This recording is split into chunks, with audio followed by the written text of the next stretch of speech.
दोस्तों, आज से हजारों साल पहले दुनिया पर बसने वाले इंसान इस बात पर यकीन रखते थे कि हमारी ये ज़मीन इस कायनात में नज़र आने वाली हर चीज़ से बड़ी है।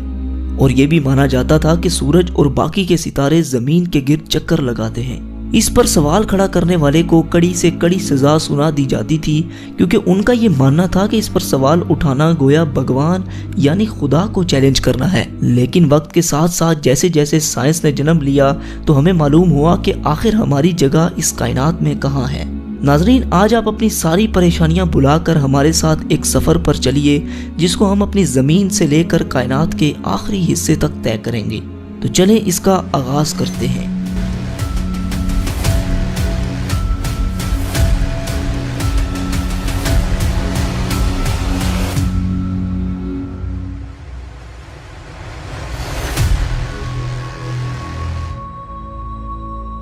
दोस्तों, अर्थ से करीबन 400 किलोमीटर ऊपर आने के बाद हमें कुछ ऐसा मंजर दिखाई देगा जहां पर इंटरनेशनल स्पेस स्टेशन अर्थ के गिर्द चक्कर लगा रहा है।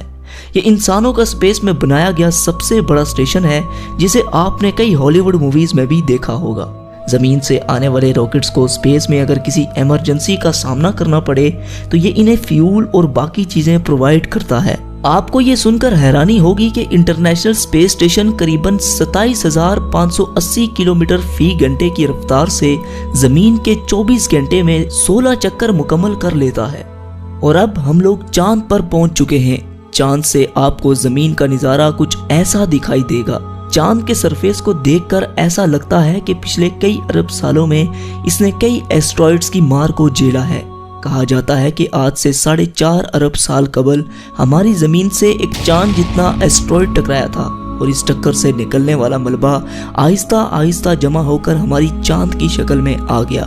ये जो कदमों के निशानात आप देख रहे हैं, ये नील आर्मस्ट्रॉन्ग और उनके साथी के हैं, जो 1969 में चांद पर एक मिशन के लिए आए थे। और ये निशानात तब तक कायम रहेंगे जब तक चांद कायम है, और शायद हमारे खात्मे के बाद तक कायम रहे, क्योंकि चांद पर एटमॉस्फेयर मौजूद ही नहीं है।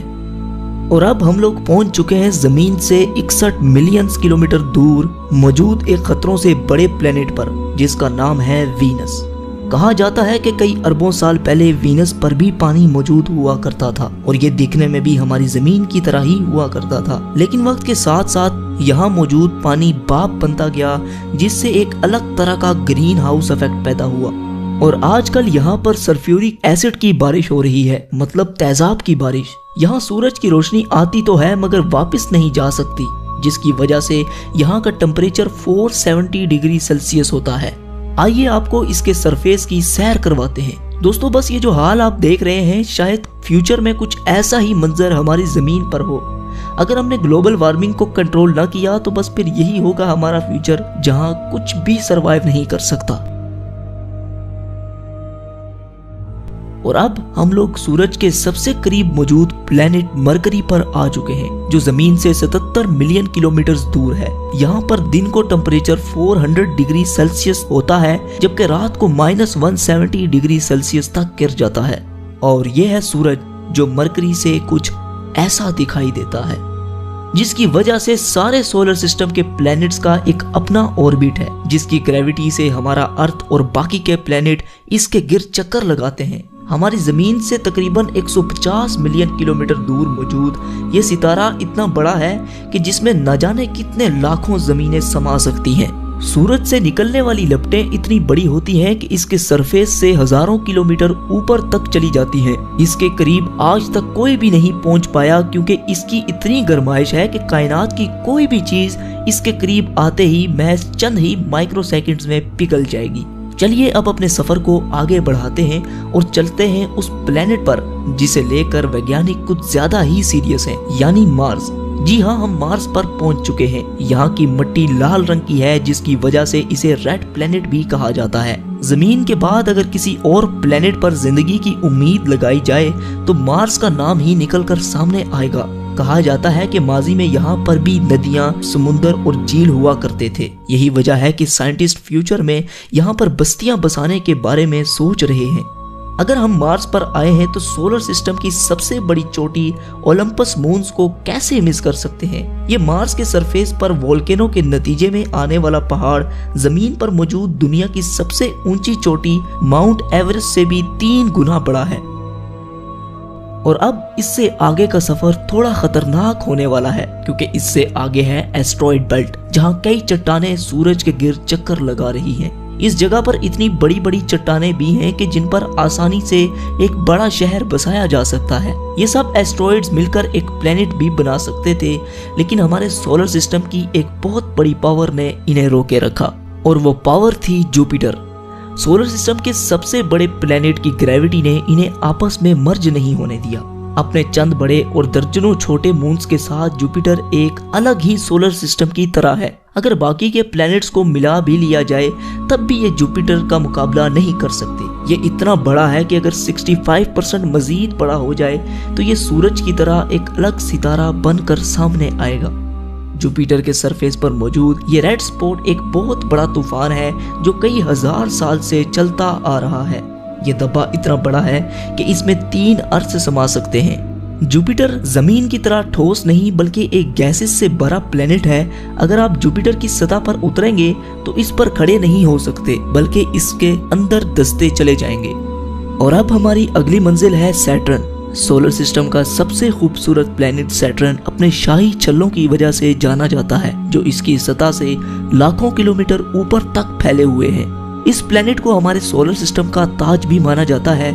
करीबन 62 चांद सैटर्न का चक्कर लगाते हैं। इनमें टाइटन सबसे बड़ा और एक मशहूर चांद है। टाइटन का एक अपना एटमॉस्फेयर भी है और इसके सरफेस पर नदियां, समुंदर और झीलें भी मौजूद हैं, जो पानी के नहीं बल्कि नेचुरल गैस के हैं। बिल्कुल हमारे अर्थ की तरह नजर आने वाले इस चांद के बारे में अंदाजा लगाया जाता है कि जब कई अरब साल बाद सूरज एक रेड जायंट बन जाएगा तब टाइटन एक हैबिटेबल जोन में होगा, यानी टाइटन उस वक्त रहने के काबिल होगा। दोस्तों, हम बातों ही बातों में अपने घर से इतना दूर आ चुके हैं कि यहाँ से अर्थ कुछ ऐसा नजर आता है। इससे आगे है यूरेनस और नेपट्यून, जो हमारे अर्थ से कई बिलियन किलोमीटर दूर हैं। यही वजह है कि इनकी खोज टेलीस्कोप इजाद होने के बाद ही मुमकिन हो पाई। इन प्लैनेट से आगे है क्यूपर बेल्ट, जो पिछले एस्ट्रॉइड बेल्ट से 20 गुना चौड़ी और लगभग 200 गुना बड़ी है, जिसमें करोड़ों की तादाद में कॉमेट्स, पत्थर और बर्फ से बने ऑब्जेक्ट्स मौजूद हैं, और हमारा प्लूटो इन्हीं में से एक है। और अब हम इंटरस्टेलर स्पेस में दाखिल हो चुके हैं, जहां एक चीज ट्रेवल करती हुई दिखाई दे रही है, और वो है वॉयेजर 1 स्पेसक्राफ्ट। जी हाँ, आपको सुनकर हैरानी होगी, लेकिन इंसानों की बनाई गई ये वाहिद ऐसी चीज है जो सोलर सिस्टम से बाहर जा चुकी है। जमीन से तकरीबन 19 बिलियन किलोमीटर दूर जा चुके इस क्राफ्ट ने हमारे सोलर सिस्टम के कई राजों पर से पर्दा उठाया है। ये स्पेसक्राफ्ट तकरीबन 17 किलोमीटर फी सेकंड की रफ्तार से आगे बढ़ता चला जा रहा है। इसके बारे में हम आगे एक मुकम्मल वीडियो पर बात करेंगे। फिलहाल आगे बढ़ते हैं। दोस्तों, इस वक्त हम इतना दूर हैं कि यहाँ से सूरज एक छोटे से सितारे की तरह दिख रहा है। अर्थ पर सूरज की रोशनी तकरीबन 8 मिनट और 20 सेकंड में पहुंचती है, लेकिन यहाँ पर जहाँ इस वक्त हम मौजूद हैं, इस जगह सूरज की रोशनी पहुंचने में तकरीबन 1 साल लग जाता है। इससे आप अंदाजा लगा सकते हैं कि हम कितना दूर आ चुके हैं। यहाँ पर अरबों की तादाद में मौजूद कॉमेट्स इस बात को वाज़ेह करते हैं कि सूरज की ग्रेविटी अभी तक खत्म नहीं हुई। दोस्तों, कॉमेट्स का एक बहुत बड़ा बादल हमारे सोलर सिस्टम को घेरे हुए है, जिसे हम ओट क्लाउड कहते हैं। ये ओट क्लाउड खत्म होने के बाद सूरज की ग्रेविटी भी कमजोर पड़ जाती है, और अब हम जहाँ से गुजर रहे हैं यहाँ पर बिल्कुल अंधेरा छाया हुआ है। हम यहाँ पर अपनी आंखों से कुछ नहीं देख सकते, इसलिए यहाँ हमें देखने के लिए इंफ्रारेड विजन की जरूरत पड़ेगी। देखने पर यहाँ आपको अरबों की तादाद में तारे नजर आएंगे। वैसे तो हम बहुत दूर आ चुके हैं, लेकिन यूनिवर्स के मुकाबले में ये महज एक छोटा सा स्टेप है। लेकिन हम अपने करीबी सोलर सिस्टम की तरफ बढ़ते हैं, जिसका नाम है अल्फा सेंटोरी। यहाँ पर सूरज की किरणें 4 साल और 3 महीनों तक पहुँचती हैं। इसी सोलर सिस्टम में मौजूद एक प्लेनेट प्रोक्सिमा सेंटोरी के नाम से जाना जाता है, जो अर्थ ही की तरह हैबिटेबल जोन में है। अंदाजा लगाया जाता है कि शायद यहाँ पर एलियन लाइफ मौजूद हो सकती है। दोस्तों, ऐसे ही अरबों तारे हमारी मिल्की वे गैलेक्सी में मौजूद हैं, जिनकी सैर करना तो दूर की बात, इन्हें अपनी पूरी जिंदगी में गिनना भी लगभग नामुमकिन है। लिहाजा सफर को आगे बढ़ाने के लिए हम मिल्की वे गैलेक्सी से बाहर चलते हैं। ये है हमारी मिल्की वे गैलेक्सी, जिसमें न जाने कितने अरबों की तादाद में तारे मौजूद हैं, जिनमें से हमारा सूरज भी एक है। अगर लाइट भी हमारी मिल्की वे गैलेक्सी के एक कोने से दूसरे कोने तक ट्रैवल करे तो उसे भी 1 लाख से ज्यादा साल लग जाएंगे। और अब अपनी गैलेक्सी को छोड़कर हम इंटरगैलेक्टिक स्पेस में दाखिल हो चुके हैं, जहां हमारी मिल्की वे गैलेक्सी की तरह अरबों गैलेक्सीज मौजूद हैं, जिनमें हम अपनी गैलेक्सी को ढूंढ भी नहीं सकते। इन्हीं गैलेक्सीज के झुंड को एक लोकल ग्रुप कहते हैं। ये ग्रुप तकरीबन 10 मिलियन लाइट ईयर्स पर फैला हुआ है। आगे बढ़ने पर हमें ऐसे कई लोकल ग्रुप्स दिखाई दे रहे हैं। आप ये सुनकर हैरान होंगे, लेकिन ऐसे ही हजारों लोकल ग्रुप्स मिलाकर एक सुपर क्लस्टर बनाते हैं। यहाँ पर आकर अपना सोलर सिस्टम तो दूर की बात, बल्कि मिल्की वे गैलेक्सी को भी छोड़ें, यहाँ तो हमारा लोकल ग्रुप ही एक छोटे से तिनके के बराबर नजर आ रहा है। इससे आप अंदाजा लगा लें कि ये सुपर क्लस्टर कितना बड़ा है, जो कि 110 मिलियन लाइट ईयर्स पर फैला हुआ है। और ये भी हमारी यूनिवर्स के सामने एक छोटे से डॉट की मानिंद है, क्योंकि ऐसे 1 करोड़ सुपर क्लस्टर्स हमारी यूनिवर्स में मौजूद हैं। और ये है हमारा ऑब्जर्वेबल यूनिवर्स, क्योंकि इससे आगे ना तो हम देख सकते हैं और ना ही अंदाजा लगा सकते हैं। लेकिन सवाल ये है कि क्या यही है हमारी पूरी कायनात? क्या इसे ही हम अपनी पूरी यूनिवर्स समझें? तो दोस्तों, जैसा कि मैंने अभी कहा कि ये ऑब्जर्वेबल यूनिवर्स है।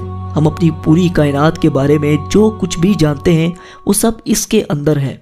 हो सकता है कि हमारी कायनात इससे भी बड़ी हो, लेकिन फिलहाल हम इतना ही जान पाए हैं। हमारी यूनिवर्स कितनी बड़ी है इसके बारे में हम कुछ भी नहीं जानते। दोस्तों, साइंसदानों का ये भी मानना है कि हमारी यूनिवर्स के अलावा कई और यूनिवर्स भी हो सकती हैं, जिनका हमें कोई अंदाजा नहीं। तो दोस्तों, आपका ये सफर कैसा रहा? हमें नीचे कमेंट सेक्शन में जरूर बताइएगा। जाने से पहले हमारे चैनल को सब्सक्राइब करके साथ मौजूद बेल के आइकन पर भी क्लिक कर दें। तो जब तक हमारी अगली वीडियो आती, तब तक के लिए आप अपना और अपने प्यारों का ख्याल रखिए। अल्लाह हाफिज।